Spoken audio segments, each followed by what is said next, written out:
Hey friend, so our email is all about the biggest mistake that we make on a diet. And here's the thing, diets don't work. Diets have endpoints. Diets are not sustainable. Beacon, we're sustainable. And I really believe that for a certain amount of time, maybe a day, maybe 30 days, maybe even one whole year, we can do something. We can measure it and we cannot eat it. But the thing is, what diets never teach us is what to do when we don't want to do what we know we should do, or what to do when life gets totally lifey, when we don't feel like it, when we're in environments that don't support what we want to do. And the problem is in those environments, when we're just on a diet, we make big, huge mistakes. We shut down our brain and we jump off our diet real fast. It's almost like if we got a flat tire on our car, we would get out of the car, slice all 4 tires, torch the car, and leave it on the highway. No wonder diets don't work, and no wonder we can't stay on a diet.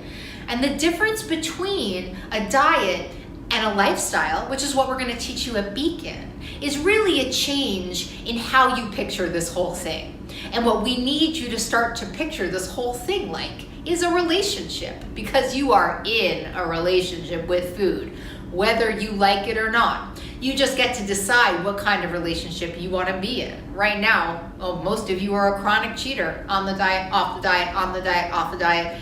And that comes with a lot of drama and a lot of trauma, of the weight variety, of the emotional variety, of the soul variety. You know what I mean?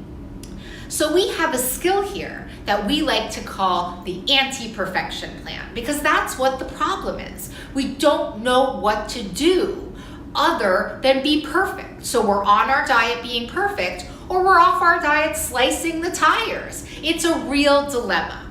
We call this the anti-perfection plan, and here's the problem. We actually need you to be perfect. We just need a plan as to what to do when things get tough. So truth be told, every single day, I need you to be perfect, right? So we have perfection here. And that means doing the things that you know work, doing what's in integrity. And that's the way it needs to go. You know what I mean? So that means for most of us, eating things we know work, eating 3 to 4 times a day, eating foods that work in our body, maybe even knowing the quantity of the food that we're eating, maybe writing it down, maybe having a power circle. I don't know. You know what works for you. If you come work with us, we'll help you know what works for you. But then this thing happens. And we have a little teeny circle over here that we call slipping. And I use the word slip. It comes from the addictions world, and it means that sobriety loses its priority. And that's what slips are about, right? We get really emotional, we eat something we shouldn't, we're at a dinner party and there's nothing that's on our plan, we don't feel like weighing out the rice that we're eating. Whatever it is, it's sort of outside of our perfection. It's outside of the integrity.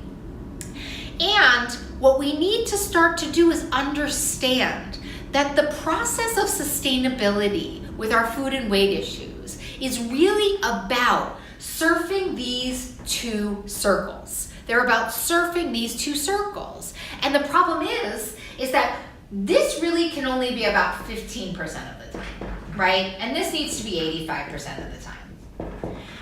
But life gets lifey enough that we don't get to plan for that. We just have to know that if we're gonna live a big, beautiful life, we're gonna have some slips. And when we have the slips, we need to get right back on our plan.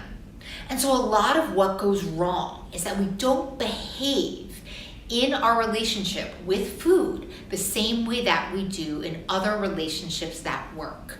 We have a slip, life gets lifey, and then we leave the relationship. We don't get right back on. One reason, we don't think that anything bad should happen, which is totally bananas and something that you have to do every day, which is eat and plan to eat. And the other, I think, is that we don't have the skill. We turn off our brains and we don't remember that we could be doing something at 4 o'clock in the afternoon. We could be eating a cookie at 4 o'clock in the afternoon, and at 4:01 we can be right back on our program. One little caveat, if you're like me, sometimes slips turns into slides and we don't remember. And what you want to make sure of is that you're living in this 15%. You want to watch for frequency, intensity, and durations of your slip, because there will be no change that happens if your perfection circle is teeny and your big slip circle is in the 85%. That's just a miserable life. So we want to be mindful of how we're slipping, when we're slipping, how long it's happening for, and if we maybe need some help and support around our slipping to keep it in the 15% range. Remember, it's not planned for. And remember, this is a relationship. Your issues with food and weight are solved by bringing it into the idea that you're in a relationship with your food and with yourself. Both of those can be solved, and both of those can be healed. Beacon's here to help.